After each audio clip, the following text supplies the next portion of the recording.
Hi vlogs! Welcome to my guys! For today's video guys ay magmumukbang na naman uli ako guys. Dahil nakapagluto ako for today's video. Ayan, mayroon tayo ditong sinabawang isda with malunggay guys. At ayan, umpisahan ko na yung kain for today's video. Ayan, makikain na rin kayo sa akin guys habang nakangiti-ngiti pa ako dyan. Habang kinakain yung masarap na fish. Ayan guys, yun yung mga niluluto dati nung may mga maliliit pa akong anak guys na nagbe-best friend ako guys.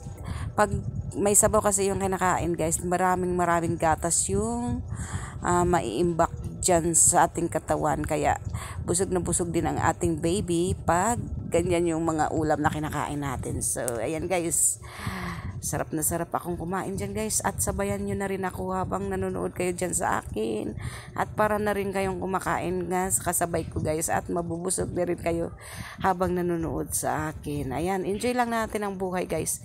Kahit napakainit ng panahon, kain pa rin at luto. Ayan, walang tigil ang buhay dahil lang sa init na to guys. Kaya go lang ng go. That's all for today's video. Thank you for watching guys. At kung nagustuhan ng video na to, pakishare naman, like, comment down below at pakishare na rin. Bye bye, see you on my next vlog. Bye bye, mama, chup chup.